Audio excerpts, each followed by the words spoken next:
Alright everyone, welcome to another Davinci Resolve tutorial on this channel, and in today's video I would like to show you best render settings for all of your video projects in Davinci Resolve. So let's go for it. Okay, so let's say the Davinci Resolve is already opened and that this is our video that we want to get rendered in the end. First of all, what we have to do is play with the project settings of the video to make sure that it fits our final render settings. So for this, I will simply click on the screw at the bottom right, the project settings, and here you will set up everything what you want. My original video is recorded in 1920 to 1080, so the resolution is okay. We will keep it on square, and nextly we got here playback frame rate. Here, as you can see, I got it 23.976. This is the frame rate of the original video, and this is basically the frame rate that I want to keep. In your case, here can be 24, 30 or even 60 in case, for example, you would have some highlight from your game or anything like this. So basically make sure that you will set up this timeline format in the master settings to fit your original video, because you don't want to change the settings of the original video. Like when you have recording in the 720p, you don't want to put here the 4K resolution. Okay, so as you have set up the timeline format, now I can click on save and then cancel. Now we are going towards the deliver at the bottom right. Here you can choose out of multiple presets, but in my case I like to go with the custom export. Here, first of all, you will choose the file name, in my case, for example, intro.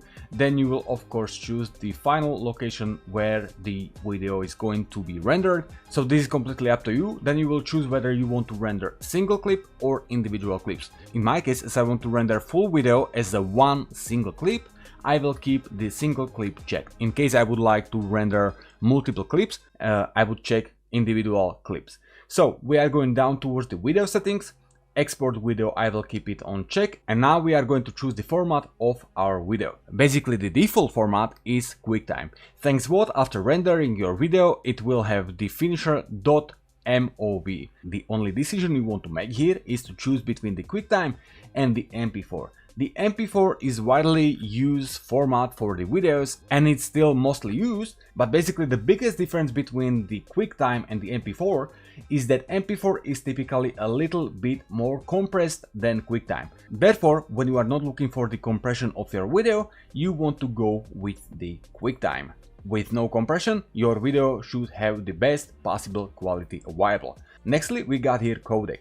Here, basically H.264 is default, but you can set it up to H.265 that can achieve up to 50% more compression than H.264, which means that it can transmit the same quality video using less bandwidth or storage. This makes the H.265 ideal for high resolution video formats such as 4K and 8K. Okay, but in my case, as I'm rendering only 1080p 24 fps videos that will not take a lot of my storage and therefore I don't need any kind of compression, I will go easily with the H.264. Of course, as I mentioned already, in case I would render 4K or 8K videos, I would go definitely with the H.265 codec, but in my case, for 1080p 24 fps, I'm going with the H.264. But also be aware that the H.265, thanks to all of this compression and things going at the background, requires much more performance from your PC. So in case you have not so strong machine, you want to go with H.264.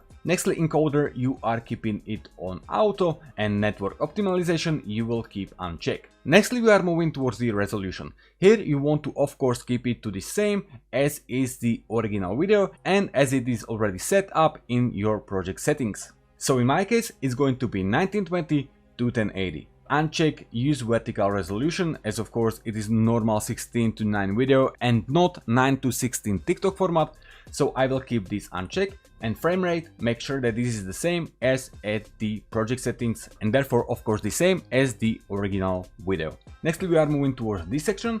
Basically when you are rendering 1080p video, you can keep it on automatic and best and the final result will be quite good. But in case you would render bigger videos like 4K, 30 fps, 8K, you want to go with the restrict 2. When we are talking about the bitrate and the restricting the bitrate of your render. The higher bitrate will result in a higher quality video, but it will also result in a larger file size. And here basically rule of thumb is saying that you want to double here the number of your FPS. So for example, in case you would have 4K video 30 FPS, you want to go there with the 60,000.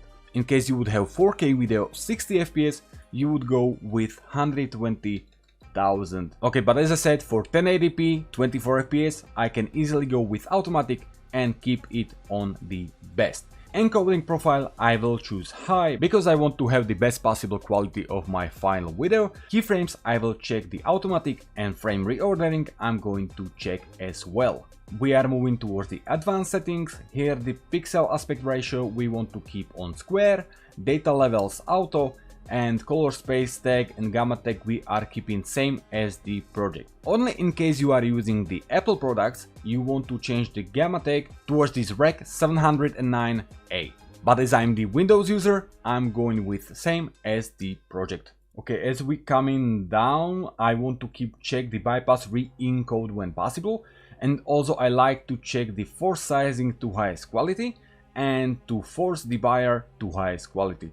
Enable flat pass I'm keeping on off, and the rest can stay as it is. The subtitle settings, basically in this video I have no subtitles, but in case you would have subtitles and you want them to appear in your final video, you want to check this, export subtitle, and then you will choose here format, burn into the video. Thanks this, all of the subtitles that you created in Davinci Resolve will be burned into your final video. But as I said, in my case I don't have the subtitles, so I will keep it unchecked, and we are moving towards the audio.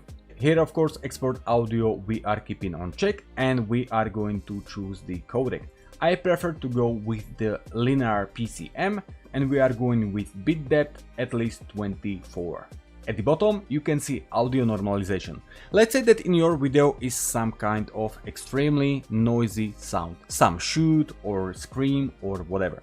In case it's extremely loud and you don't normalize it in any way during your edit, the YouTube will do it for you, and basically it will destroy your audio completely. So if you know that you have some kind of extremely noisy sound in your video, you can manually just normalize it at the specific part of the video, or you can check here the normalize audio, and then all we have to do is simply choose the right mode. In our case, as we want to create YouTube video, we want to choose here YouTube, so I will click on this one. Thanks what, as you can see, it will automatically set the right target level and the target loudness, but as my video is completely okay and there are not any extreme sounds, I will keep this unchecked. Okay, so that's basically all for the render settings. Now I want to choose which part of my video I want to render. So in case I don't have selected all of my length of the video, I want to click with I at the start of the video I want to get rendered, and with the O at the end of the video I want to get rendered. So this is the all of the length of the video that will be rendered at the end, and now I will simply click on add to render queue, and as you can see it appeared at the top right corner at the render queue. Now as I will click on render all, it will start with the rendering of this video, and the final result will appear at the location we chose at the beginning of the video. Okay, ladies and gentlemen, that's all for this video. Really hope you found it what you were looking for. Hope you are good and video fine. Thanks for watching and all of the support, and see you all next time.